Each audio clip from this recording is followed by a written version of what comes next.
আজকে এই আমরা এতক্ষণ পর্যন্ত কথা বলেছি, আমরা স্বাধীনভাবে কথা বলতে পেরেছি। আমাদেরকে এটা ভাবতে হয়নি এই কথাটার জন্য হয়তো বাসায় রাতে পুলিশ যাবে, বা আজকে যখন আমরা ফেসবুকে কোনো একটি পোস্ট করি আমাদেরকে ব্যাকস্পেস ব্যবহার করতে হয় না।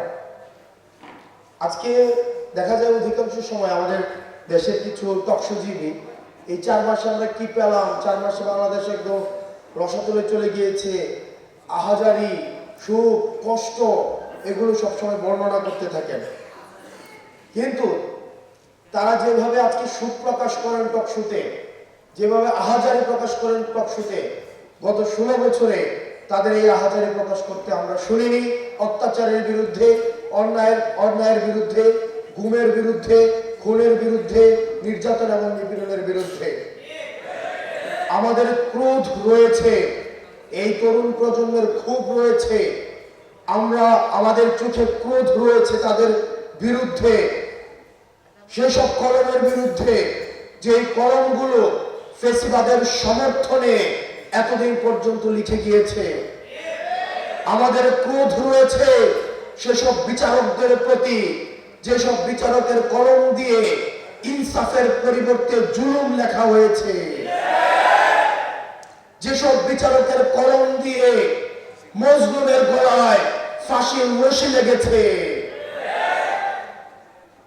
আমাদের ক্রোধ রয়েছে সেসব শিক্ষকদের প্রতি, যেসব শিক্ষকদের ক্লাসরুমের পরিবর্তে যেসব শিক্ষকরা প্রহসনের শান্তি সমাবেশে গিয়ে এই ফেসিবাদের পক্ষে সমর্থন উৎপাদন করেছে। আমাদের ক্রোধ রয়েছে সেসব আমলাদের প্রতি, যেসব আমলারা এই ফেসিবাদকে টিকিয়ে রাখতে ভ্যানগার্ড হিসেবে কাজ করেছে।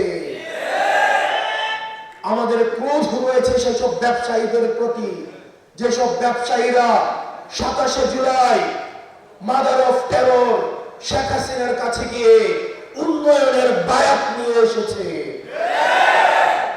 আমাদের ক্রোধ রয়েছে সেসব পুলিশের প্রতি, যেসব পুলিশ জনগণের টাকায় ফেসিবাদকে দুমড়ে মুচড়ে দেওয়ার জন্য যে অস্ত্র কেনা হয়েছে, সেই অস্ত্র ত্যাগ করা হয়েছে নিরস্ত্র জনগণের প্রতি। প্রিয় সহযোদ্ধা, আমাদের দায়বদ্ধতা রয়েছে, আমাদের দায়বদ্ধতা রয়েছে সেসব মায়েদের প্রতি যারা সন্তান হারা হয়েছে। আমাদের দায়বদ্ধতা রয়েছে সেই সন্তানদের প্রতি যারা এতিম হয়েছে। আমাদের দায়বদ্ধতা রয়েছে সেসব বিধবাদের প্রতি যাদের মেয়েদের রক্ত শুকিয়ে যাওয়ার পূর্বে তাদের স্বামী রাস্তার মধ্যে রক্ত দিতে হয়েছে।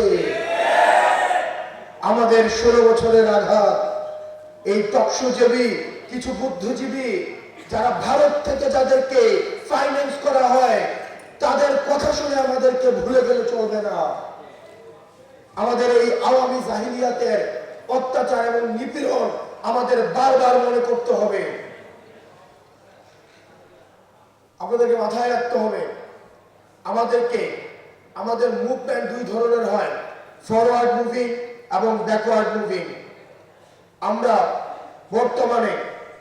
আমরা যদি এই বর্তমান সময়টাকে কাজে না লাগাতে পারি, তাহলে ভবিষ্যতের কাঠগড়ায় আমরা ঠিক ওই ধরনের অপরাধী হিসেবে বিবেচিত হব যারা আজকে বর্তমানের কাঠগড়ায় যেভাবে আমরা অতীতকে আমরা অপরাধী হিসেবে বিবেচনা করছি।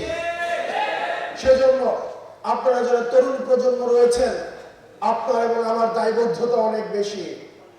আজকে 2024 এই কারণে ঘটেছে, কারণ যারা আমাদেরকে নেতৃত্ব দেওয়ার কথা ছিল, যেসব অভিভাবক রাজনৈতিক দূরদৃষ্টি সম্পন্ন, যারা আমাদেরকে ভ্যানগার্ড হয়ে আমাদের পরবর্তী ভবিষ্যৎটা মসৃণ করার কথা ছিল, তারা ব্যর্থ হয়েছে বিদায় আজকে 24-এ তরুণ প্রজন্ম গুলির সামনে দাঁড়াতে হয়েছে।